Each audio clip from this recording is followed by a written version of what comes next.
भगवान का वाक्य है सभी भक्तों के लिए। ध्यान से सुनिए, एक बार सभी बोलेंगे राधे राधे, और जोर से बोलेंगे।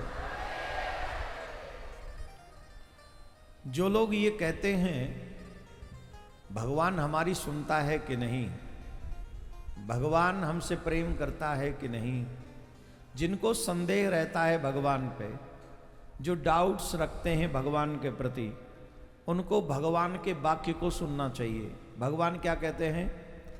अनन्या चिंतयन्तो मां ये जना पर्युपासते तेषां नियुक्ताभियुक्तानां योग क्षेम बहाम्यहम्। जो भक्त एकनिष्ठ भाव से केवल मेरा चिंतन करते हुए मेरी उपासना करते हैं, उस नित्य युक्त भक्त के योग, आवश्यक वस्तुओं की प्राप्ति और क्षेम जो प्राप्त है उसकी रक्षा, ये दोनों ही भार मैं उठा लेता हूं। Those who think of me only and worship me with full devotion, for them I take care of what they need and protect what they already have। Radhe Radhe. जो तुम्हारी जरूरत है उसे भी पूरी करेगा और जो तुम्हारे पास है उसकी भी रक्षा करेगा। ऐसा सामर्थ्यवान कोई हो तो हमसे आके मिल लेना, और न हो तो ठाकुर जी के चरणों में समर्पण कर देना। उससे बड़ा कोई ऐसा सामर्थ्यवान नहीं। ऐसे सामर्थ्यवान अकेले मेरे कृष्ण ही है। मतलब आज जो तुम्हारे पास है उसकी रक्षा वही करेंगे और कोई नहीं कर सकता, और जिसकी तुम्हें जरूरत है वो प्रदान भी मेरे कृष्ण ही करेंगे। लेकिन हमें क्या करना है? पूर्ण साधना संयम के साथ, विश्वास समर्पण के साथ हम उन्हें अपना मान लें और उनकी पूजा करें। यही दायित्व हमारा है। और जब इस दायित्व को हम निभा लेंगे, हम अपना कर्तव्य कर लेंगे, तो भगवान अपना कर्तव्य पूरा नहीं करेंगे क्या? हम ब्रज की गोपियों के रहस्य को नहीं समझते हैं। हमको लगता है कि ब्रज की गोपी जो हैं वो सिर्फ हमारी तुम्हारी तरह साधारण थी, वो प्रेम किया ठाकुर जी से मिल ली। नहीं, बिल्कुल भी नहीं। उनके अनेक जन्मों के तप हैं जिनके कारण वो ब्रज की गोपी बनी है। अनेक पुराणों में, ब्रह्मवर्धत पुराण में, स्कंद पुराण में, रामायण में ऐसे अनेक प्रसंग मिल जाते हैं। एक मुनि ने 100 कल्पों तक भगवान की तपस्या की है। कितने? 100 कल्प। पहले युग, फिर मनवंतर, फिर कल्प।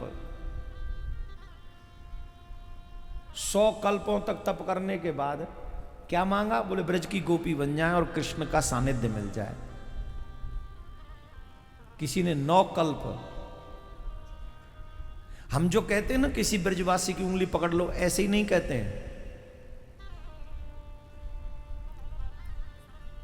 कोई साधारण नहीं है ब्रजवासी। बाहर से आके ब्रज में बसना अलग बात है, और ब्रज में जन्म लेना और ब्रज के पूर्वज होना ये अलग बात है।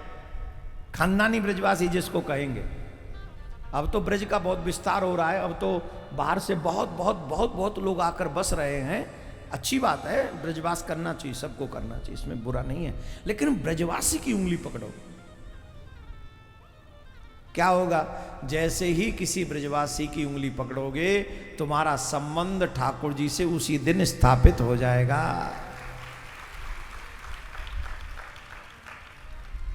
उसी समय स्थापित हो जाएगा आपका सब। आपने उंगली पकड़ी, आपका संबंध बन गया। जैसे आपके घर में किसी का विवाह होता है तो उससे पहले आप जानते भी नहीं थे, विवाह हुआ एक का और संबंध कितनों के हो गए? ये मम्मियाँ ससुर, ये चचिया ससुर, ये फुफिया ससुर, ये फलाना है, ये ढिमका, ये है। इतने लोग कहां से आ गए? ऐसे क्या, इनको जानते भी नहीं थे, मिले भी 2-3 से ही थे, लेकिन संबंध सबका बन गया। क्यों? बोले एक से संबंध हो गया ना, उनका ऑलरेडी उनसे संबंध था, इसलिए इनसे संबंध हो गया।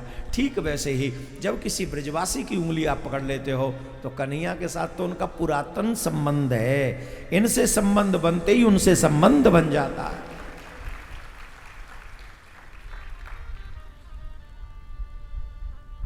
ये साधारण नहीं है ब्रज की गोपी,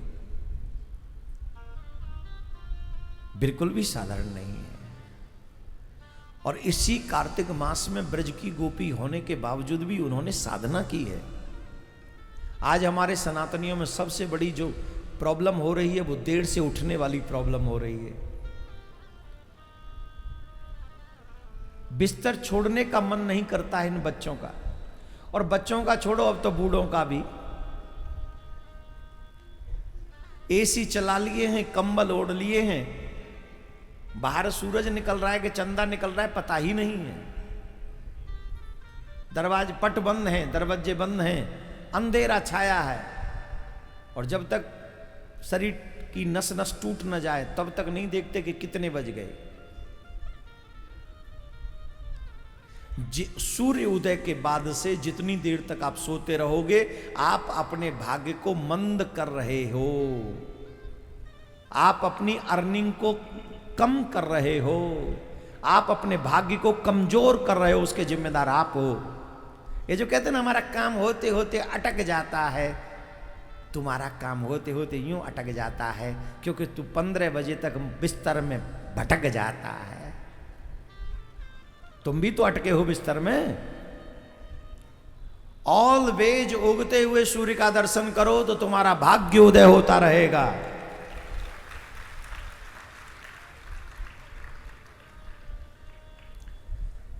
जो जो लोग ये चाहते हैं कि मेरा भाग्य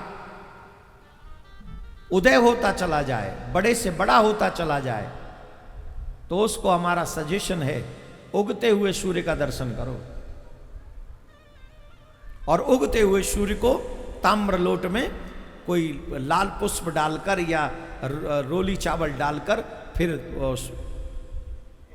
आदित्याय नमः, सूर्याय नमः, भास्कराय नमः आदि आदि मंत्रों से जल चढ़ाओ, 7 प्रदक्षिणा करो, प्रार्थना करो निरोगी जीवन का और सक्सेस लाइफ का। फिर देखिए क्या होता है तुम्हारी लाइफ में। इतना चेंज करके तो देखो। करना तो तुम्ही को पड़ेगा। उदाहरण है ब्रज की गोपियां। ब्रज की गोपियां ब्रह्म मुहूर्त में उठकर इसी कार्तिक मास में, रास पंचाध्यायी में पहला श्लोक है, भगवान पिता रात्रि सरदोत फुल्लिमल्लिका वीक्ष्यरन्तुं मनश्चक्रे योगमायामुपाश्रितः।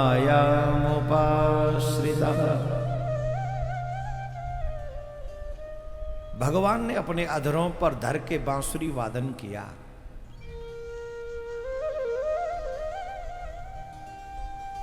बांसुरी की धुन मानो समस्त ब्रज की गोपियों के लिए निमंत्रण हो।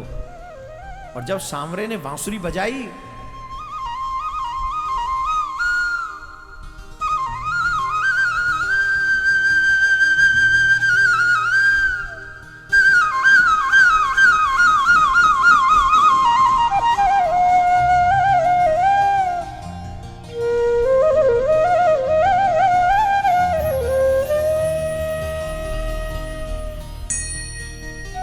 अच्छी एक बात बताओ, ये बंसी की धुन अच्छी लगी कि नहीं आपको?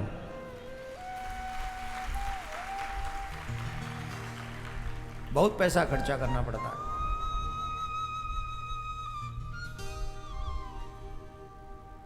आप लोगों को बंसी की धुन सुनवाने के लिए बहुत खर्चा करना पड़ता है।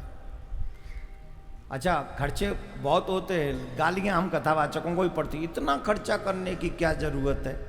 अरे तुम्हारा भला करे, ये टेंट के नीचे कपड़ा, कपड़े के नीचे टिमटिमाती हुई लाइट, ये भी हम ले जाएंगे। चलो अच्छा बताओ, बांसुरी की धुन अच्छी लगी कि नहीं? अरे ताली मत बजाओ, जो पूछ रहे वो बोलो। अच्छी लगी, मन को शांति मिली। तो ये बांसुरी की धुन तो एक कलाकार ने बजाई, जो बांसुरी का अभ्यास किया। उसने जब अपनी कला का प्रदर्शन किया तो आपके मन को थोड़ा अच्छा लगा, मधुर लगा, सुंदर लगा, मन को शांति मिली। हाँ या ना? कल्पना करो जब बंसी वारे ने बंसी बजाई होगी तो कहा भयो होगा। बंसी वारे ने, ये बंसी वारो नहीं, वो बंसी वारो। जब कन्हैया ने बांसुरी वादन किया होगा, उस बांसुरी में जब एक एक गोपी का नाम पुकारा होगा, जानते हो जब कन्हैया की बांसुरी बजी तो क्या हुआ? तीनों लोक मोहित हो गए, तीनों लोक।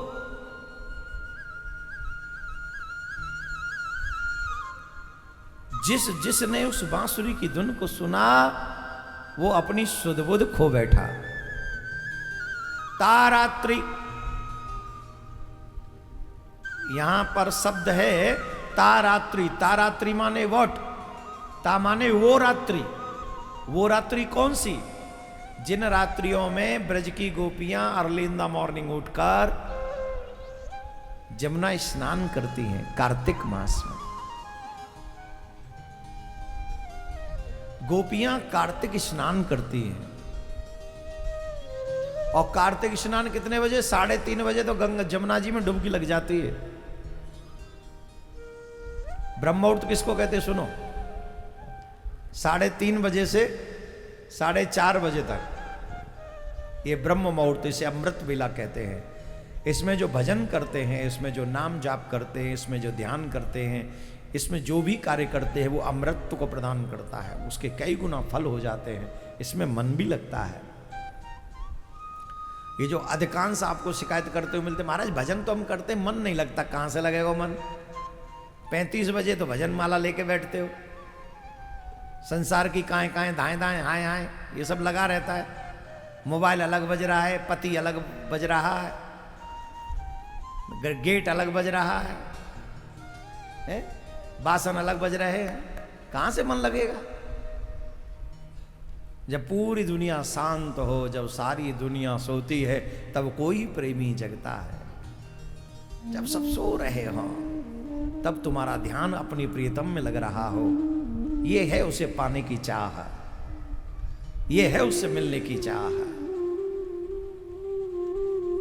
आजकल तो बहुत लिख लेते हैं दीवाने, कृष्ण दीवाने। और वो दीवानो 12 बजे तक पड़े हो बिस्तर में, उठी रो ना है दीवानो।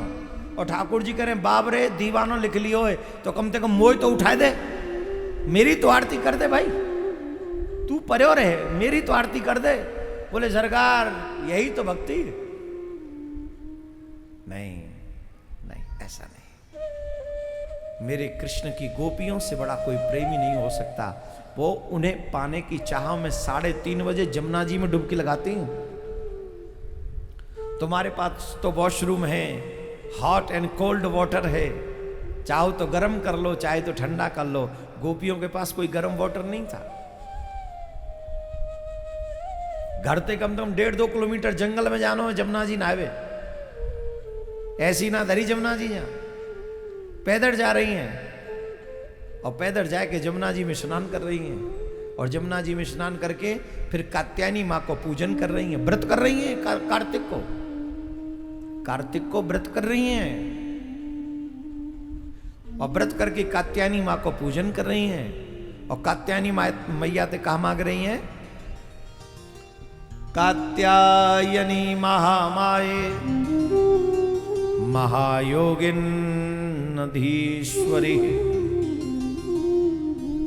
नंद गोप सुतम देवीम पति में कुरुते नमः। हे माँ, ये नंद कुमार हमें पति के रूप में प्राप्त हो जाए, ऐसी कृपा करो। ये नंदलाल हमें पति के रूप में प्राप्त होए। व्रत, नियम, संयम, इससे ही भगवत प्राप्ति होती है। आपको कोई न कोई नियम तो बनाना ही चाहिए, आपको कोई न कोई व्रत तो कृष्ण प्राप्ति के लिए करना ही चाहिए। जैसे भाई लोग धन कमाने के लिए 8-12 घंटे काम करते हैं, दुकान खोलते हैं, इनका टारगेट है धन कमाना, तो 8-10-12 घंटे काम करते हैं, जॉब करते हैं।